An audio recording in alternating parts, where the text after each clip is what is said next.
আমি বলতেছেন, ইয়া রাসূলুল্লাহ, ইয়া হাবিবাল্লাহ, আমি আমার ছেলে সন্তান বিবি বাচ্চা সব কিছু চাইতে আপনাকে বেশি ভালোবাসি। রাসূল বলছেন, ভালোবাসো, ভালো কথা, এখন কান্না করতেছো কেন?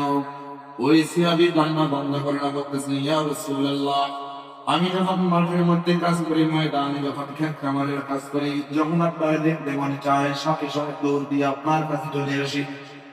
যতক্ষণ না আপনার চেহারা আমি না দেখি, ততক্ষণ আমার কাছে শান্তি লাগে না।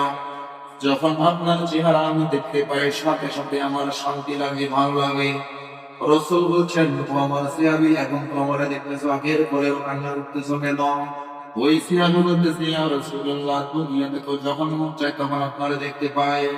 আমার ভয় হয় যেদিন আমি ইন্তেকাল করবো, রব যেদিন আমারে জান্নাত দিবে, রব যেদিন আমারে জান্নাত দিবে, আপনিও জান্নাতে থাকবেন, আমিও জান্নাতে থাকবো।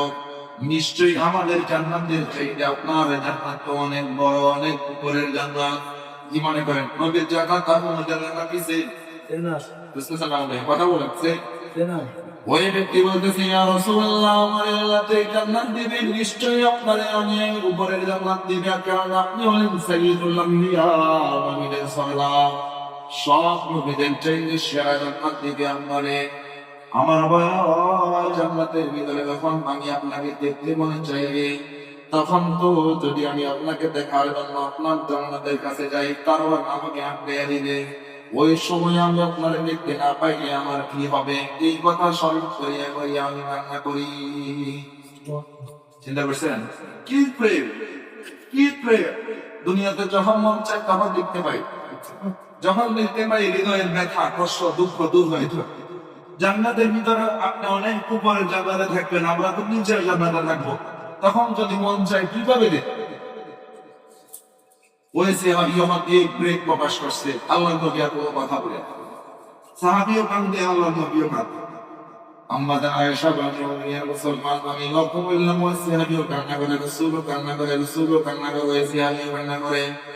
একজন আরেকজনকে ধরে ধরিয়া কান্নাকাটি করতেই আছে। হঠাৎ করে জিবরাইল আলাইহিস সালাম আসমান থেকে কোরআনে কারীমের আয়াত জমিনে অবতরণ করে আর বলে, ইয়া রাসূলুল্লাহ, আপনার উম্মতদেরকে শুনাইয়া দেন, মুমিন হতে গেলাম আমার রাসূল, ফাউলাইকা আল্লাযীনা আনআল্লাহু আলাইহিম মিনান নাবিয়্যিন ওয়াস-সিদ্দীকীন ওয়াশ-শুহাদা'i ওয়াস-সালিহিন। আপনার উম্মতদেরকে সুসংবাদ শোনায় দেন, যদি দুনিয়ার জমিনে আপনার উম্মত আপনার অনুসরণ করে, রবের হুকুম মানে আপনার অনুসরণ করে, ফাউলাইকা আল্লাযীনা আনআল্লাহু মিনান নাবিয়্যিন, ওই ব্যক্তি জান্নাতের ভিতরে নবীদের সাথে থাকবে। সুবহানাল্লাহ, নবীদের সাথে থাকবে। রাসূল বলছেন, আমার পাগল সে আই কি প্রেম যায় কইলি তুই, তোর প্রেমের কারণে আসমানের মালিক আল্লাহ কোরআনের আয়াত নাযিল করিলেন, কি প্রেম তা প্রকাশ করলি তুই, ওর প্রেমের কারণে আল্লাহ কোরআনের আয়াত নিয়ে প্রেমকে জমিনে পাঠাইলেন। চিন্তা করছেন? তাহলে ওনারা শুধুমাত্র জান্নাতের ভিতরে যাওয়াটাকে মনে করতেন না যথেষ্ট, মনে করতেন না, বরং ওনারা চাইতেন যেন জান্নাতের ভিতরে কার সাথে থাকে?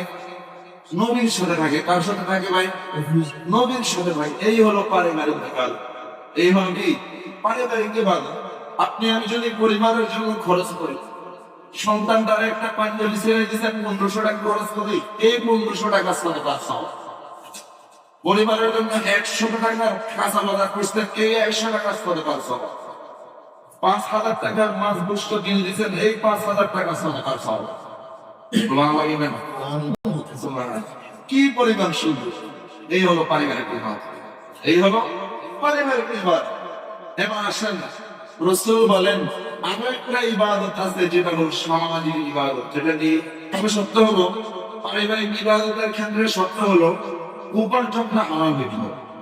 উপার্জন কি হইতে হবে? উপার্জন কি হইতে হবে? হালাল হইতে হবে।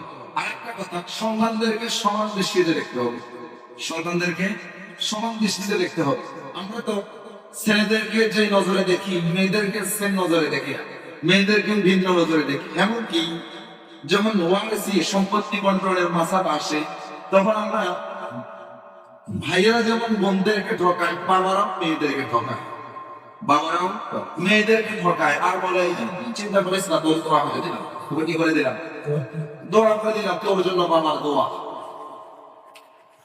রাসূল বলেন ওই বাবা জাহান্নাম, যেই বাবা ছেলেদেরকে দিতে গিয়া মেয়েদেরকে ঠকায়, ওই ভাই জাহান্নামী।